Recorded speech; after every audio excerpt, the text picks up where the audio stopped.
हा लाका सेठ, गुंडू शेठ बोलते. गुंडू शेठ, मी सांगितलेलं काम केलं का नाही? तुम्हाला पाहिजे असलेला पोरगा आमच्या ताब्यात आहे. तो जर पोरगा तुम्हाला पाहिजे असेल, सांगितलेली रक्कम सांगितलेल्या पत्त्यावर आणून द्यायची. जास्त शाणपत्ती केली ना, असा गुंडाळून ठेवल ना तुम्हाला, तुमच्या बापाला बी तुमचा पत्ता सापडणार नाही. कळलं? काय रे, लई शानपत्ती करायला तुम्ही लोक. गुंड्या शेटनं जरा का माया दाखवली की गुंड्या शेटच्या अंगा खांद्यावर खेळायला लागतंय की. गुंड्या शेट म्हणजे कोण वाटला तुम्हाला?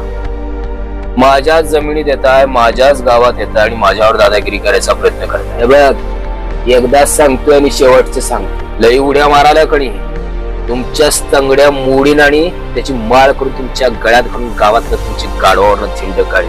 गुंड्या शेट म्हणजे वाटला काय रे तुम्हाला?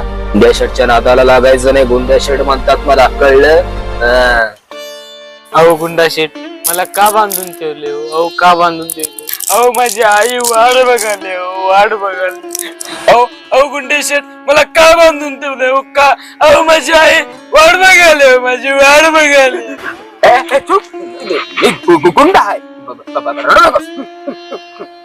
अहो आई माझी वाट बघाले हो. अहो माझी आई वाट बघाले हो, वाट बघाले. काय करू तू? मला सोडून द्या. अहो गुंडे काका, सॉरी. अरे मन बाळ मन मला काका. अहो गुंडे काका, बोल.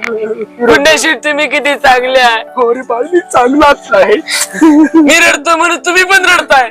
मी काय करू? मी काय करू? सांग काय करू? तुम्ही गुंडागिरी सोडून द्या. गुंडगिरी सोडू? बरं ठीक आहे, पण मी काय करू गुंडगिरी सोडून? माझ्या घरी या. आणि काय करू घरातून तुझ्या? माझ्या घरी भांडी घासायला या. बरं ठीक आहे, भांडी घासतो. तिच्या आईला पोलिसांचा मार करण्या मी तुझ्या घरची भांडी तुझा बाळा. बर तुझ्या घरात मी भांडी घासतो. चल चला गुंडे काका. ये बाळा, ये. नाही भारी आहेस रे तू. चल बाळ, चल. असं कुणी मला अजून सांगितलं नाही की पोलिसांनी बांबून मारलं.